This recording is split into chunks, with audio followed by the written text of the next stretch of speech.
acompañan, hermanos, abriendo su Biblia en Isaías capítulo 60 y vamos a ponernos de pie para la lectura de la palabra del Señor. El Señor nos dice así en su santa palabra: levántate, resplandece, porque ha llegado tu luz y la gloria del Señor ha amanecido sobre ti. Porque tinieblas cubrirán la tierra y densa oscuridad los pueblos, pero sobre ti amanecerá el Señor, y sobre ti aparecerá su gloria. Y acudirán las naciones a tu luz y los reyes al resplandor de tu amanecer. Levanta tus ojos en derredor y mira.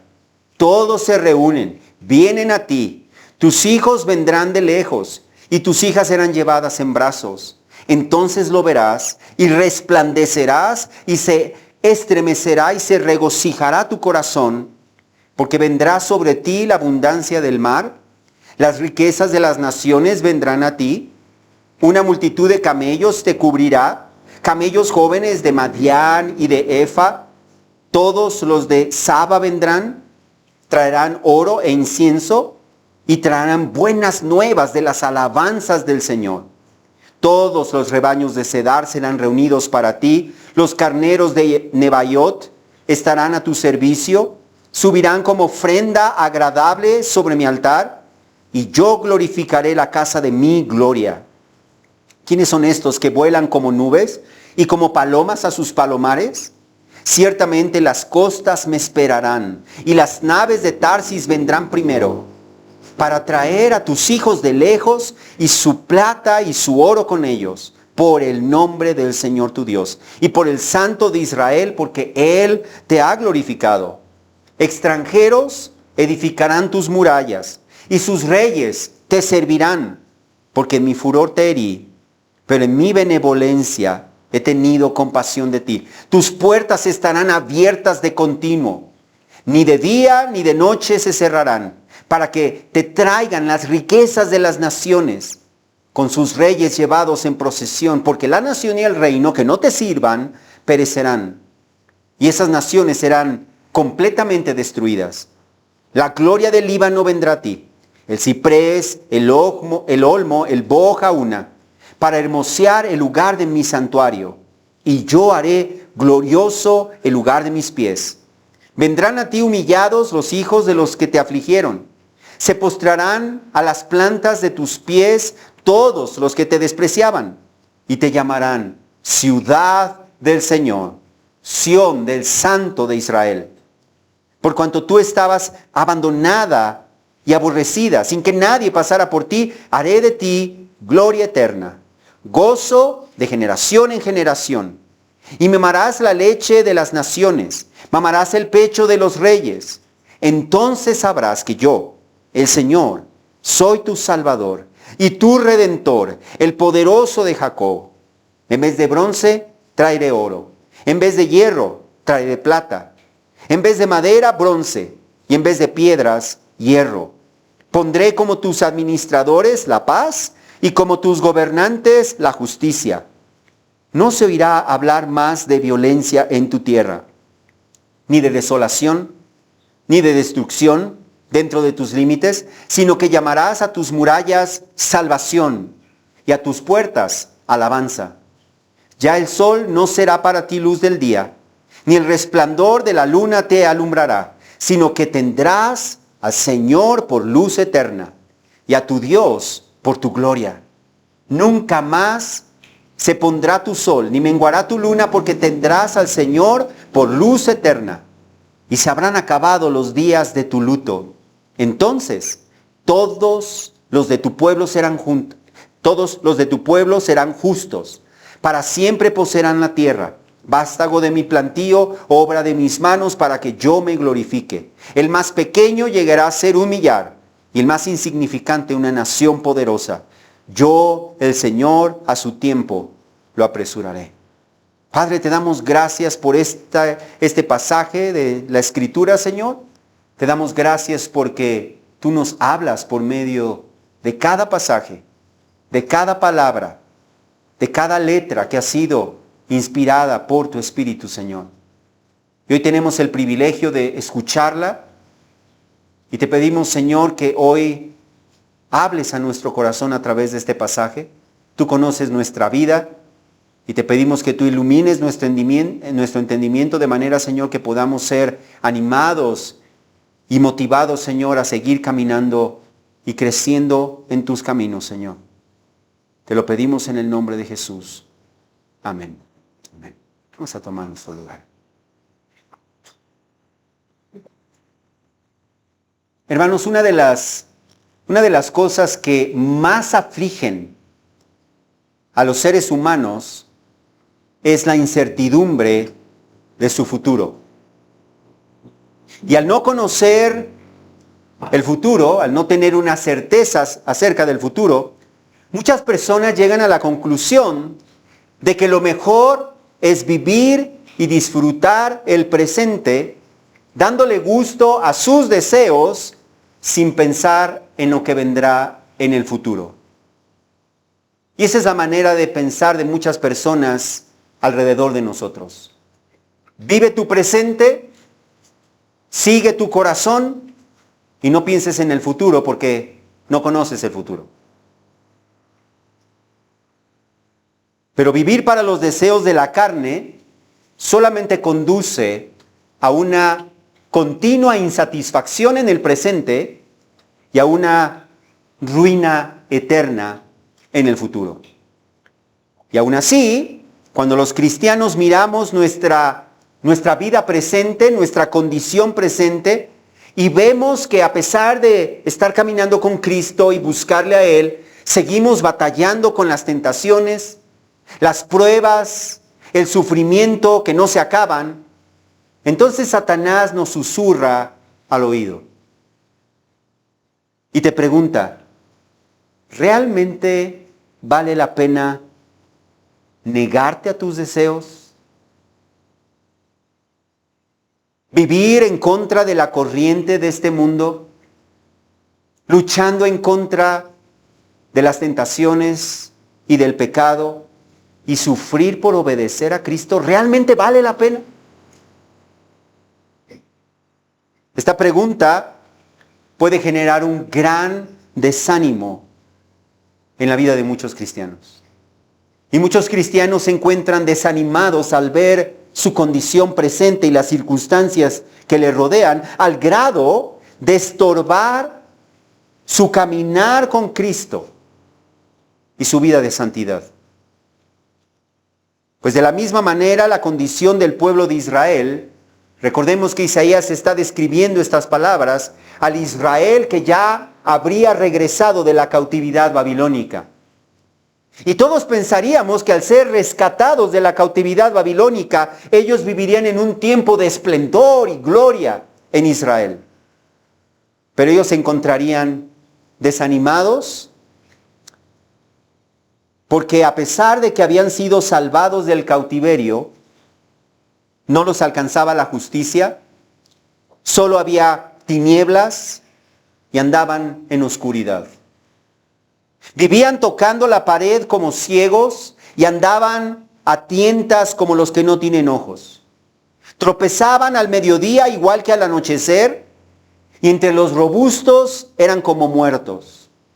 Pues al multiplicarse sus pecados, la salvación estaba lejos de ellos. Pero el Señor prometió en Isaías 59, versículo 20, enviar a un Redentor a Sión y a los que se aparten de la transgresión en Jacob. Y ahora en Isaías capítulo 60, el Señor le revela al pueblo de Israel y también a nosotros cuál es la principal motivación para no soltar el paso en nuestro caminar con Cristo sin importar las consecuencias, sin importar nuestras circunstancias, sin importar las adversidades o el sufrimiento. En este pasaje nosotros podemos ver dos puntos. En este pasaje podemos ver en primer lugar la presentación de la gloria futura y en segundo lugar la descripción de la gloria futura. Así que vemos la presentación de la gloria futura y la descripción de la gloria futura. Comencemos entonces con la presentación de la gloria futura. El pasaje comienza y en versículo 1 con un imperativo. Bueno, en realidad dos imperativos. Comienzan con un llamado inesperado e intrigante. El Señor le dice a su pueblo, levántate, resplandece. La implicación de esos dos imperativos es que el pueblo de Israel estaba caído, derribado, y que además ellos estaban rodeados, envueltos en tinieblas. Pero el Señor les dice que ellos debían levantarse ahora y que ellos debían resplandecer. Pero ¿cómo podían hacer eso? ¿Cómo podían ellos levantarse si estaban caídos? ¿Cómo podían ellos resplandecer si estaban como ciegos, a tientas, en medio de la oscuridad, como aquellos que no tienen ojos? El Señor entonces les dice en la segunda parte del versículo 1, porque ha llegado tu luz y la gloria del Señor ha amanecido sobre ti. Así que la razón por la que el pueblo de Israel podía levantarse del fracaso y dejar de vivir en las tinieblas para resplandecer es porque por fin llegaría su luz. Pero esta luz no era la luz propia, no era la luz de su propia justicia, sino que sería la luz que irradia de la gloria de Dios, la cual amanecería sobre ellos. ¿Cuándo?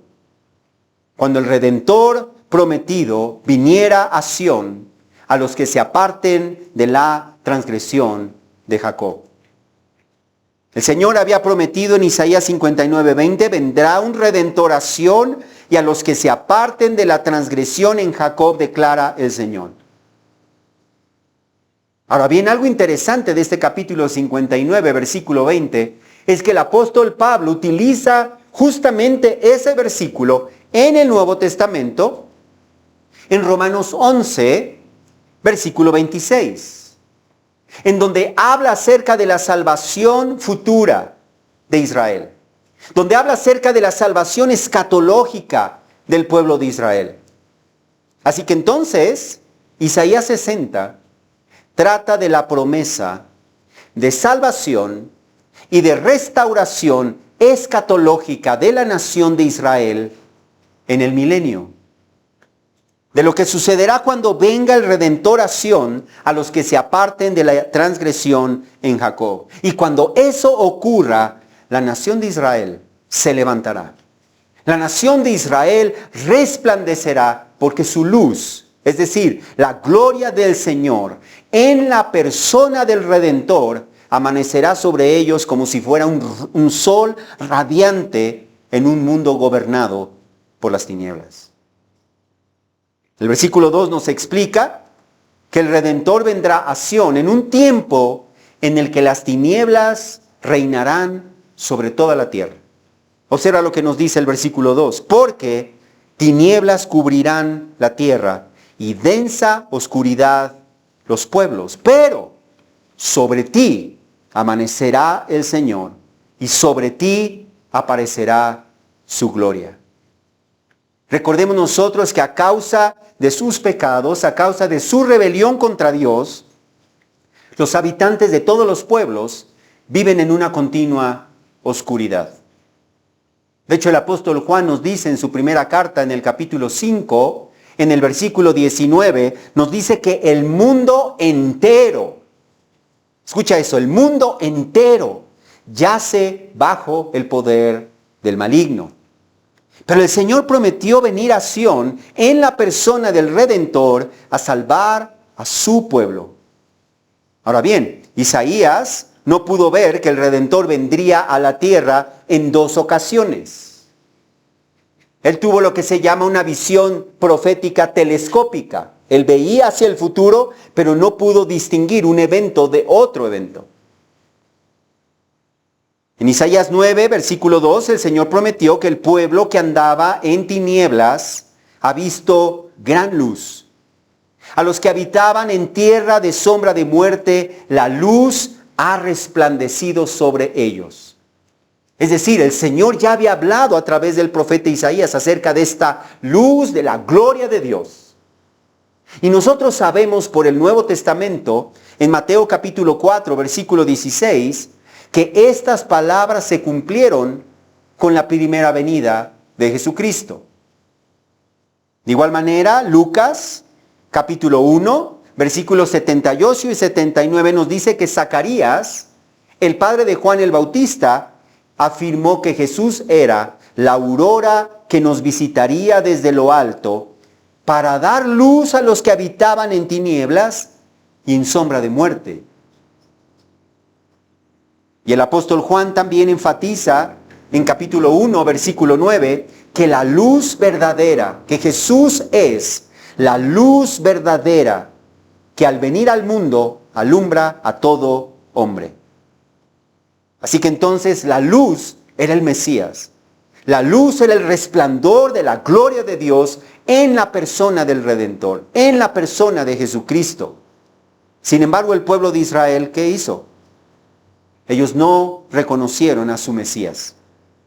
Allí en Juan 1, versículo 11, nos dice que aunque la luz a lo suyo vino, los suyos no le recibieron. No le recibieron.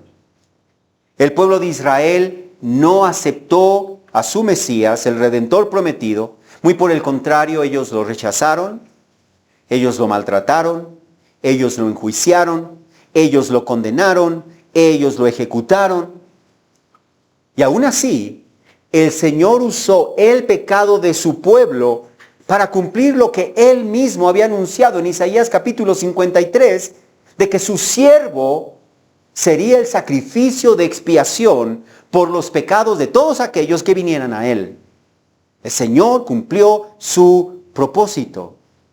Y por lo tanto, la promesa de Isaías 59 de la venida del Redentor a Sión no se refiere a su primera venida, sino que se refiere a su segunda venida.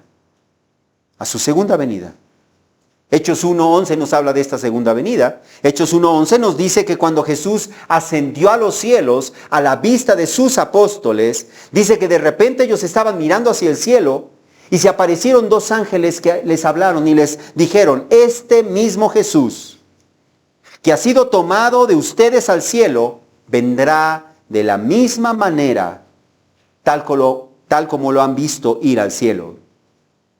El apóstol Pedro también dijo en Hechos 3, versículo 21, que el cielo debe recibir a Jesús hasta el día de la restauración de todas las cosas, acerca de lo cual Dios habló por boca de sus santos profetas desde tiempos antiguos. Así que Él está sentado en los cielos, sentado en el trono, esperando hasta que sus enemigos sean puestos por estrado de sus pies. Y en Mateo 19, 28 Jesús habló de ese tiempo, diciendo que en la regeneración, cuando el Hijo del Hombre se siente en el trono de su gloria, ustedes, les dijo a los apóstoles, se sentarán también sobre 12 tronos para juzgar a las 12 tribus de Israel. Así que entonces, un día, Jesucristo regresará a la tierra. Ya no para salvar a los pecadores de sus pecados. Él vendrá a sentarse en el trono de su gloria. Lucas 1, versículos 32 y 33 nos dice que el Señor Dios le dará el trono de su padre David y reinará sobre la casa de Jacob para siempre y su reino no tendrá fin. ¿Cuándo sucederá esto?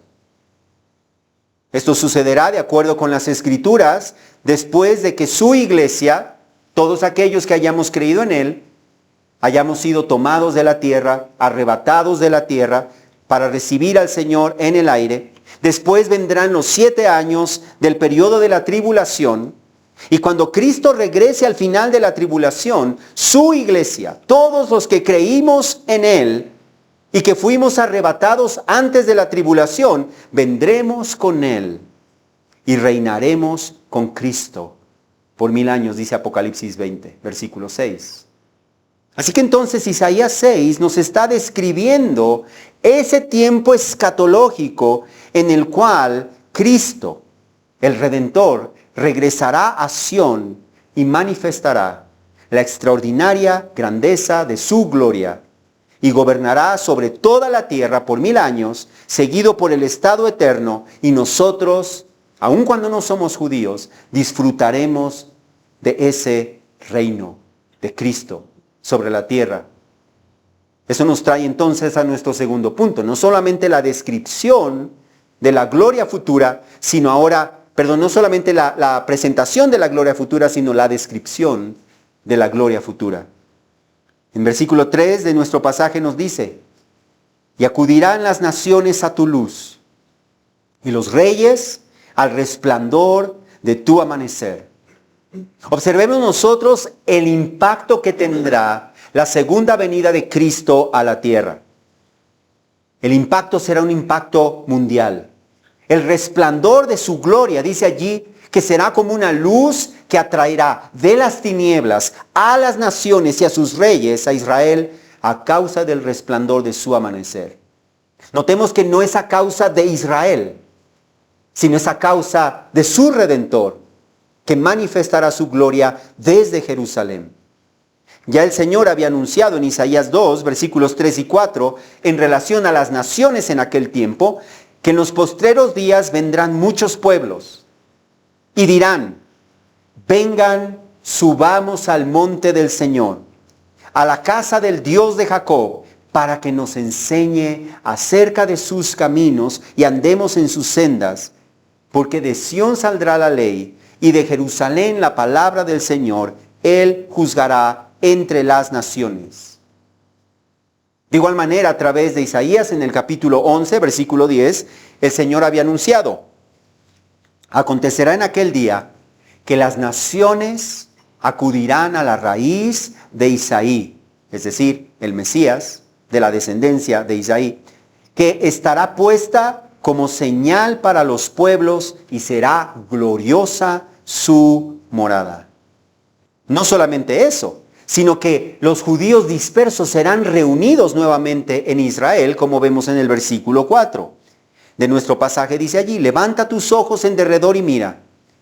Todos se reúnen, vienen a ti, tus hijos vendrán de lejos y tus hijas serán llevadas en brazos. El Señor ya había hablado acerca de esto también a través del profeta Isaías anteriormente en el capítulo 11, versículo 11, diciendo que acontecerá en aquel día que el Señor ha de recobrar de nuevo con su mano por segunda vez al remanente de su pueblo que haya quedado de Asiria, de Egipto, de Patros, de Cus, de Elam, de Sinar, de Amat y de las islas del mar. Y por si esto fuera poco, Ezequiel, el profeta Ezequiel, también habla acerca de esto en capítulo 11, versículo 17, en donde dice, así dice el Señor Dios, yo los recogeré de entre los pueblos y los reuniré de las tierras entre las cuales han sido dispersados y les daré la tierra de Israel. Así que entonces el Señor prometió que en el futuro escatológico no solamente va a salvar a la nación de Israel, como dice el apóstol Pablo en Romanos 11, no solamente va a salvar a la nación de Israel, sino que va a restaurarla. Va a traer a los judíos dispersos de entre las naciones y los va a restaurar a su tierra, en donde ellos van a vivir y la cual ellos van a poseer. Pero no solamente eso, sino vemos nosotros en aquel tiempo la adoración y el tributo que vendrá de las naciones hacia el Señor. Ahí en versículos 5 al 7 nos dice, entonces lo verás y resplandecerás y se estremecerá y se regocijará tu corazón, porque vendrá sobre ti la abundancia del mar. Las riquezas de las naciones vendrán a ti. Una multitud de camellos te cubrirá. Camellos jóvenes de Madián y de Efa, todos los de Sabá vendrán, traerán oro e incienso, traerán buenas nuevas de las alabanzas del Señor. Todos los rebaños de Cedar serán reunidos para ti, los carneros de Nabaiot estarán a tu servicio, subirán como ofrenda agradable sobre mi altar, y yo glorificaré la casa de mi gloria. Estos versículos nos muestran cómo las riquezas de las naciones, lo mejor de las naciones, aún de las más lejanas, serán traídas como una expresión, fíjate bien, de gratitud y de alabanza al Señor en Jerusalén. Pero toda esa bendición que la nación de Israel disfrutará no será el resultado de un mérito personal, ni será tampoco el resultado de una compensación merecida. Muy por el contrario, las naciones traerán esas riquezas a Israel a causa del Mesías. A causa del Mesías, para adorar al Mesías, porque al habitar en medio de su pueblo, el Mesías glorificará la casa de su gloria. De esta manera entonces Israel vendrá a cumplir el propósito que tuvo desde el principio. No solamente ser bendecido por el Señor, sino ser bendición para las naciones. Los versículos 8 y 9 añaden: ¿quiénes son estos que vuelan como nubes y como palomas a sus palomares? Ciertamente las costas me esperarán, y las naves de Tarsis vendrán primero, para traer a tus hijos de lejos, y su plata y su oro con ellos. Fíjate bien, por el nombre del Señor tu Dios, y por el Santo de Israel, porque Él te ha glorificado.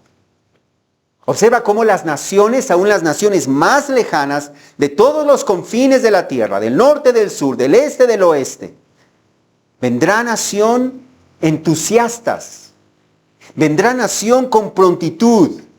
Nos dice allí, como nubes que son arrastradas por el viento, como palomas que vuelan a sus palomares, trayendo a los judíos dispersos y trayendo su oro y su plata por el nombre del Señor y por el Santo de Israel.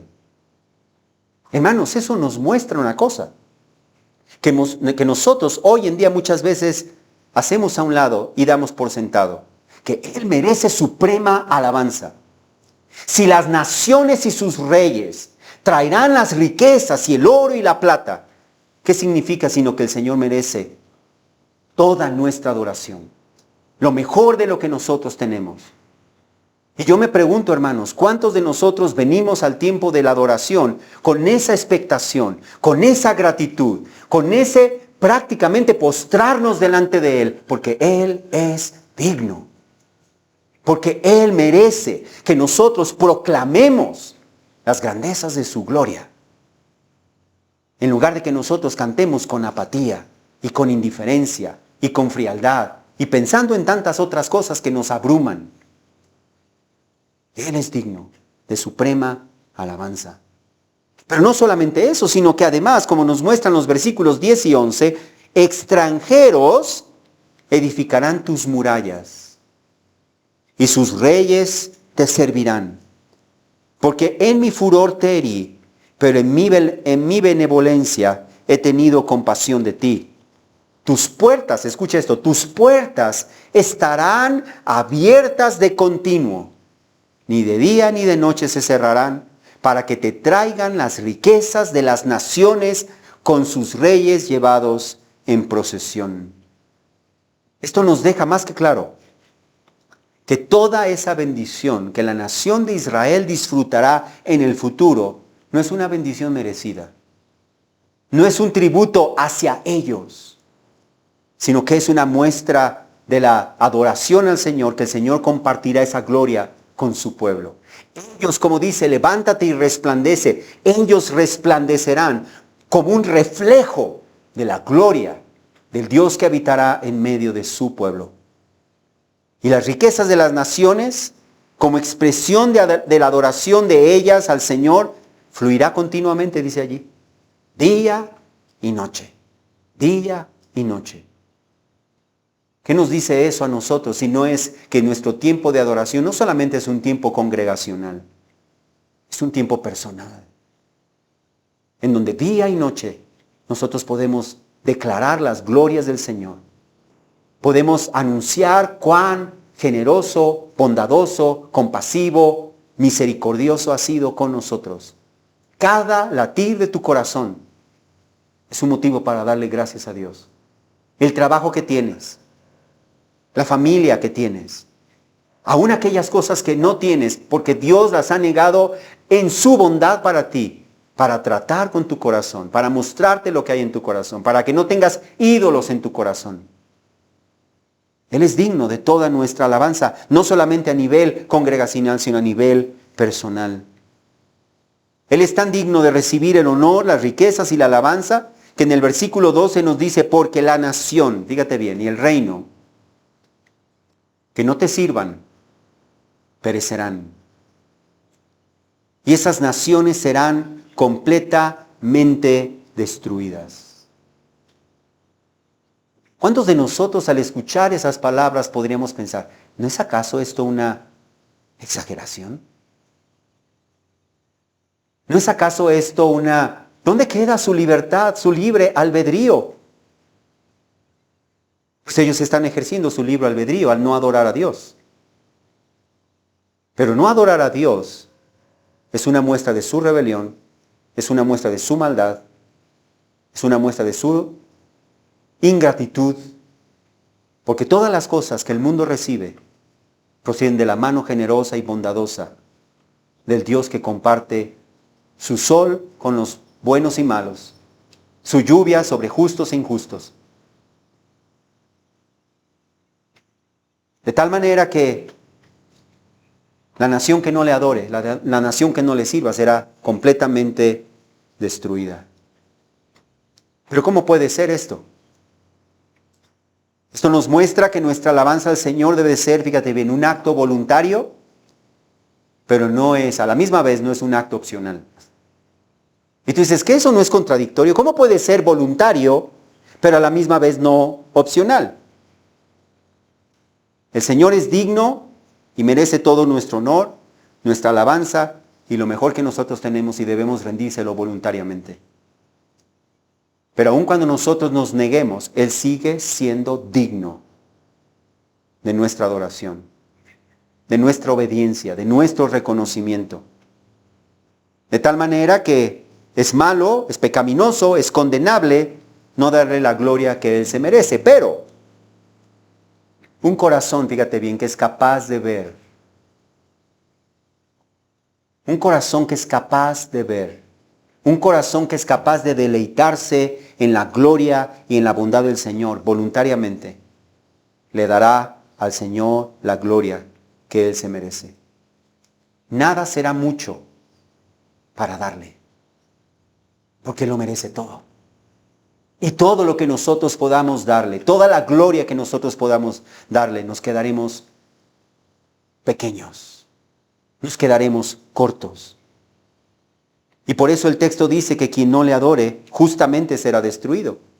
El versículo 13 añade, la gloria del Líbano vendrá a ti, el ciprés, el olmo, el boj, una para hermosear el lugar de mi santuario, y yo haré glorioso el lugar de mis pies. El Líbano era mundialmente conocido en aquel entonces por sus bosques de maderas finas, maderas exclusivas. De tal manera que la imagen del Líbano, enviando sus mejores maderas, significa que el lugar sagrado de Dios sería reconstruido con la misma o una mayor magnificencia que en la época más esplendorosa de Israel.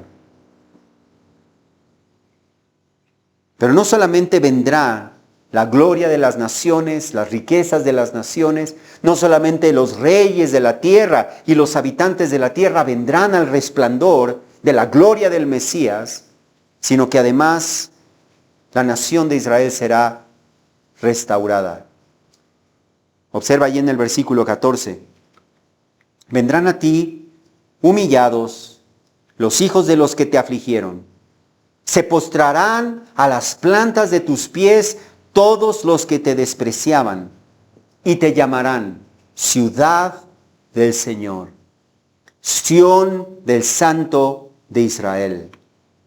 Esto quiere decir entonces que la condición de la nación de Israel va a ser totalmente revertida. Ya no volverán a ser perseguidos, ya no volverán a ser afligidos, ya no volverán a ser maltratados como lo fueron y lo han sido en diferentes etapas de su historia a causa de la disciplina del Señor por su rebelión, por sus muchos pecados. Ellos serán restaurados. El versículo 15 enfatiza este cambio radical de la condición de su pueblo, diciendo, por cuanto tú estabas abandonada, aborrecida, sin que nadie pasara por ti, haré de ti gloria eterna, gozo de generación en generación. Así que entonces cuando ellos se vuelvan al Señor, cuando ellos sean salvados y restaurados por el Señor hará que la nación de Israel vuelva a la gloria y al esplendor que nunca jamás han tenido. Porque el Señor habitará entre ellos, de generación en generación. El versículo 16 añade, y mamarás la leche de las naciones, mamarás al pecho de los reyes, entonces sabrás que yo, el Señor, soy tu Salvador y tu Redentor, el poderoso de Jacob. Todas estas escenas nos muestran el esplendor, la hermosura, lo mejor de lo mejor traído en adoración al Señor, de lo cual disfrutará el pueblo de Israel. Además, el Señor añade en versículo 17, en vez de bronce traeré oro, en vez de hierro traeré plata, en vez de madera bronce, en vez de piedras hierro. Pondré como tus administradores la paz y como tus gobernantes la justicia.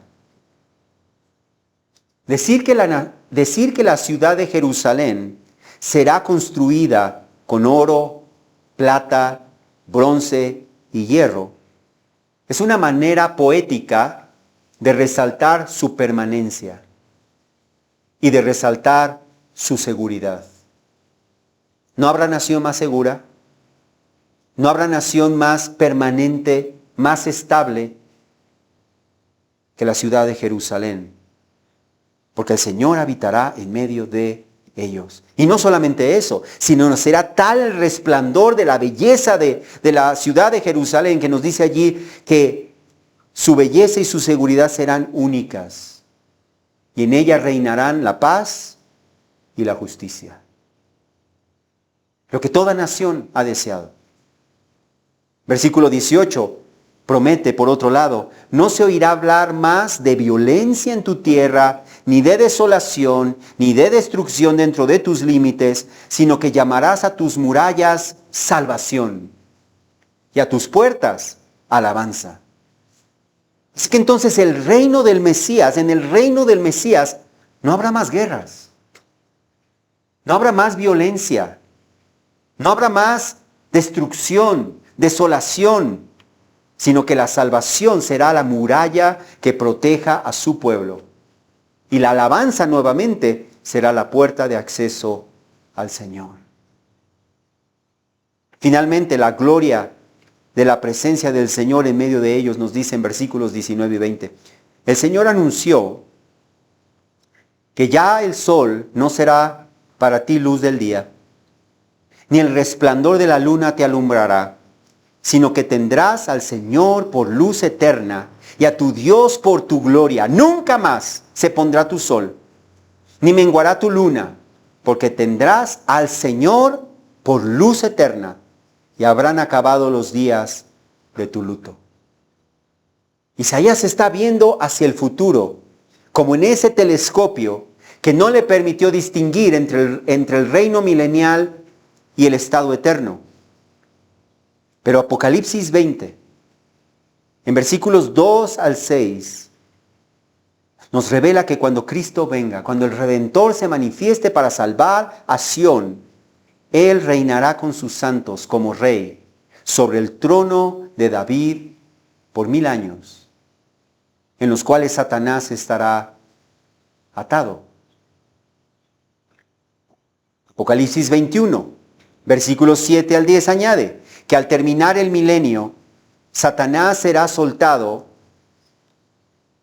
Es 20, perdón, Apocalipsis 20, versículos 7 al 10, añade que al terminar el milenio, Satanás será soltado solo para ser derrotado definitivamente y arrojado al lago de fuego, donde será atormentado día y noche por los siglos de los siglos.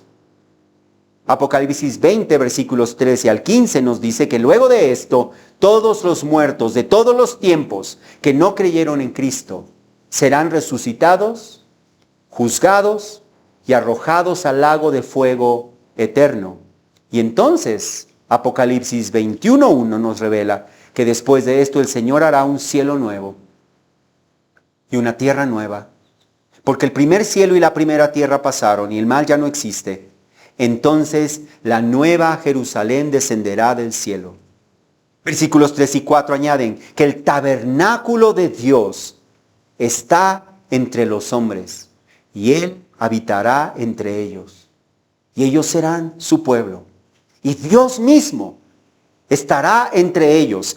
Él enjugará toda lágrima de sus ojos.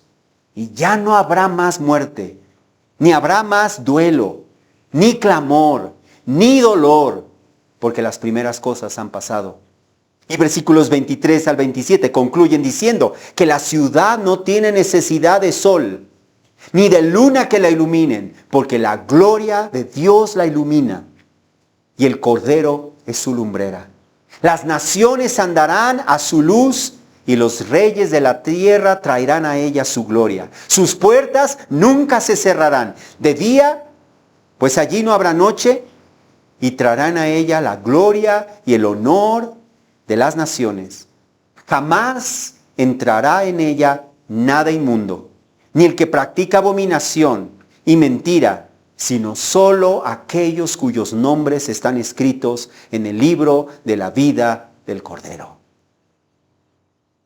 Por eso es que Isaías concluye en versículos 21 y 22 diciendo: entonces todos los de tu pueblo serán justos, para siempre poseerán la tierra, vástago de mi plantío, obra de mis manos, para que yo me glorifique. El más pequeño llegará a ser humillar, y el más insignificante una nación poderosa. Yo, el Señor, a su tiempo lo apresuraré.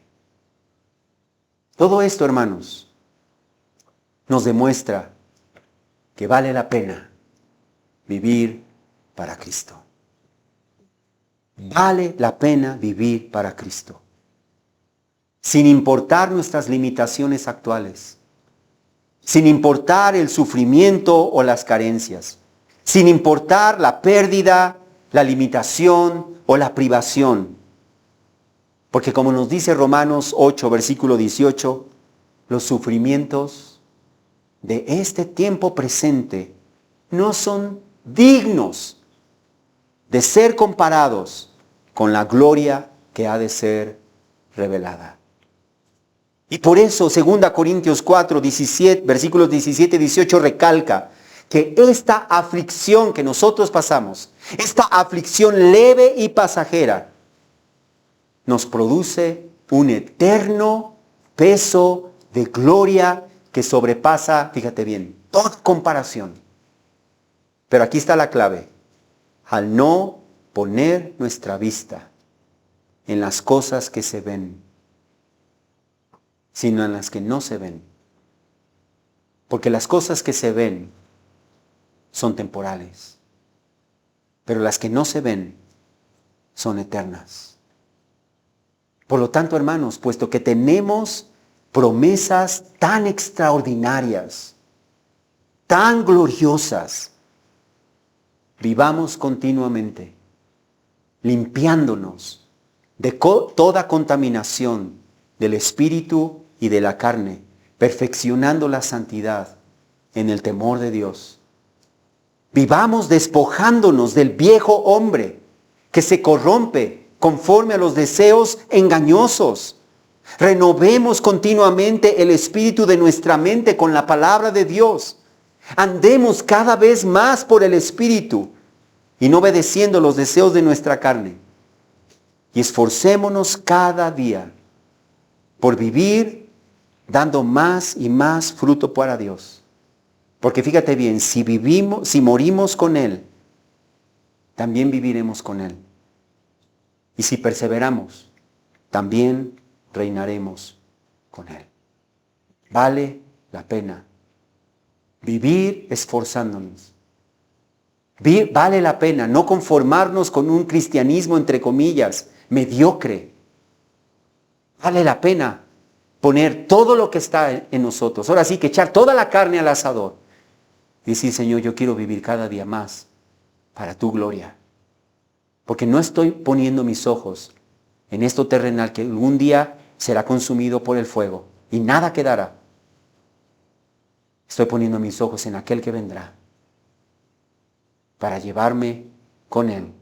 Aquel que establecerá cielos nuevos y tierra nueva, en donde yo viviré con Él reinando para siempre. Vale la pena vivir para Cristo. Y sería una necedad seguir la corriente de este mundo y perecer con todas las naciones que no le adoren. Vamos a orar. Padre, te damos gracias. Gracias por abrir nuestros ojos. Gracias por darnos una visión celestial de la historia. Tú eres el Dios de la historia, pero no porque controles el pasado, no porque reacciones al presente o al futuro, sino porque eres tú quien ha determinado todas las cosas que han sucedido, que están sucediendo y que habrán de suceder, y usarás todo para la gloria de tu nombre. Te pedimos, Señor, que nosotros podamos aprender que tú eres soberano y que tú estás usando todas las cosas para tu gloria, para nuestro bien. Usa todo a nuestro alrededor, Señor, para transformarnos a la imagen de tu Hijo. Y ayúdanos a no ser negligentes, perezosos, negligentes que no se esfuerzan, Señor, en usar los medios de gracia que tú nos has provisto, en ayudarnos unos a otros, Señor, a crecer para la gloria de tu nombre. Que nadie se quede a medio camino, Señor, sino que cada uno de nosotros corramos con paciencia esa carrera que tenemos por delante, puestos nuestros ojos en Jesús, el autor y consumador de nuestra fe. Te lo pedimos, oh Dios, en el nombre de Jesús. Amén.